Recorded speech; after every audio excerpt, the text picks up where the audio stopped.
We have got an interview with someone this morning who refused to be interviewed by me or wasn't interviewed by me whilst she was a candidate for New Zealand First. But with the election over, this person did not make it into Parliament. So presumably now is free to speak her mind. And I noted a trend on Twitter the other day that a certain petition was trending. A petition regarding the World Health Organization and a pandemic plan that it is working on, a global pandemic plan or response plan it's working on. And the petition to Parliament was in the name of Kirsten Murfitt, who is a lawyer and was a New Zealand Party list candidate. And as I said, one reluctant to talk to us during the election campaign, but I looked at this petition, I thought it was interesting, and I thought we'd get her on, and she did say yes. So a very warm platform welcome to Kirsten Murfitt. Welcome, Kirsten. Hi, Sean. How are you? Very well, thank you. All right, so you're not a New Zealand First candidate today, you're a private citizen. I am, but I'm still part of New Zealand First, and I'll be supporting them through the next term. Okay, all right, that's fine. Look, just while we're there, why didn't you come on during the election? There was a hit piece by Charlie Mitchell. Yeah, I'm not Charlie Mitchell, completely different organisation. Why didn't you come on the platform? Well, you did call me a conspiracy theorist. So. Yeah, and you could have, yep. Are you still a conspiracy theorist or not? I don't consider myself a conspiracy theorist. Okay, all right. Well, let's get to the point of the interview then. What is your petition? And it's got, 5,000 signatures so far? No, it's got almost 12,000. I posted on Saturday morning, so it's going up very, very quickly. Okay, so what is the petition? What does it say, the petition? So originally I wanted it to be about the 1 December amendments, but parliamentary... Well, hang on, Kirsten, back up the bus. Most people don't know what the 1 December amendments are and what the hell you're on about. So it's in relation to the International Health Regulations 2005, which have been in place since 2005. So this is a piece of legislation in the New Zealand Parliament we've had since 2005? No, it's from the World Health Organization, which has been adopted by the New Zealand Parliament.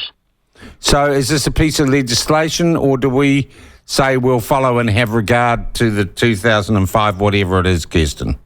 At the moment, we'll follow and have regard, and it's implemented through a number of legislation in New Zealand, including the Health Act. Okay, that we say what we do here in response to certain things will have regard to this World Health Organization plan.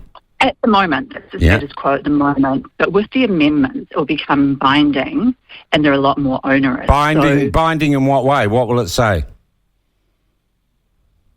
So first of all, we've got the 1 December, which means that we'll have less time to consider the more substantial amendments which are being considered, and amendments to what? Where?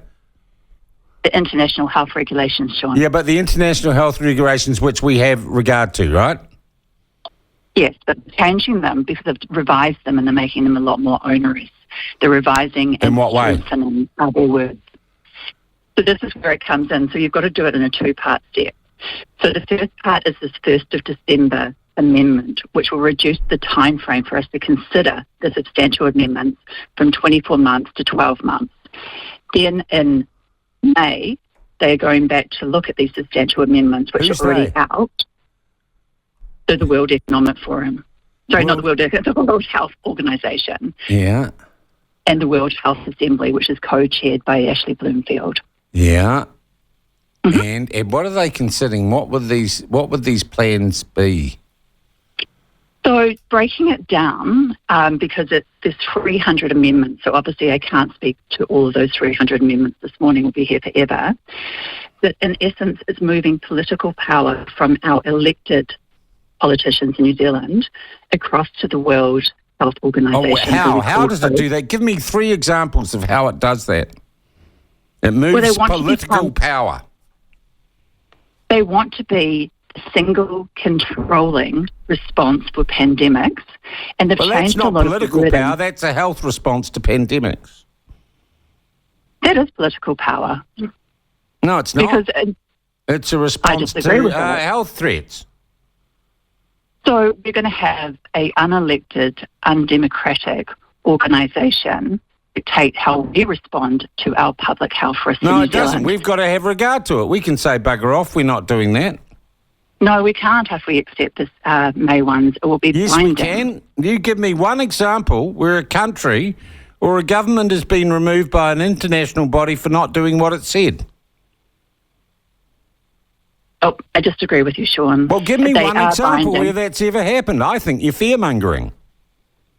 I don't think I'm fear-mongering at all. I think New Zealanders So have a right. you're suggesting that the World Health Organisation is part of some massive conspiracy to take political No. power and sovereignty away from New Zealand? No, I'm concerned about the speed of this, the lack of information to the New Zealand public, that it will be binding, and that the due diligence... Binding on is not who or being what? done. Binding on our nation. So if we want to remain part of the WHO, we will need to be... Okay, well, we just say, screw you, who, if we don't like what you do.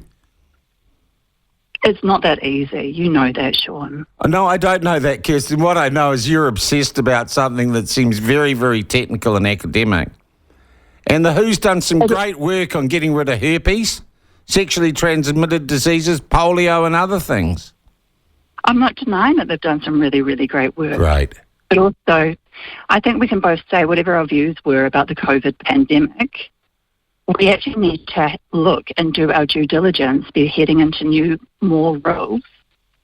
I mean, we all remember how difficult it was being the COVID regime. Like, we can do it how difficult it was during the COVID regime. No, I We couldn't didn't be with find loved COVID ones. particularly difficult, if I'm going to be honest.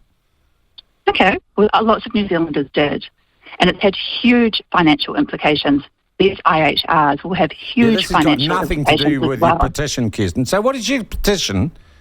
What does it call for Parliament to do? It's saying say no to the IHRs. Oh, I thought you were worried that there just wasn't enough time to consider things. Why doesn't your petition say, let's just slow it down? Because I don't have control over the wording, my original wording that they put into But it's parliamentary your petition, services has been Kirsten. changed. Well, that's not how parliamentary petitions work, Sean. You seem a bit naive in that front. Well, Because it's parliamentary services that decide the wording of it. And they wouldn't actually let me refer to the 1st of December amendments. And as we've got a new government that's just come in, I think the sensible approach would be to opt out, to give the new government time to get up to speed with this. okay. This is not And look, I don't information disagree. through Parliament. I think maybe we need to have a pause and a breath on this. Yeah, I agree with you. And I'm sure that your friend Winston Peters is negotiating hard for exactly that. He has promised me that, yes, What's he promised you? that he is going to do his best in negotiations that we either reserve or opt out of the 1st of December amendment, which will reduce the timeframes He's so New promised you Zealanders he'll can do be his informed. best. And you called Yes, me he has. naive.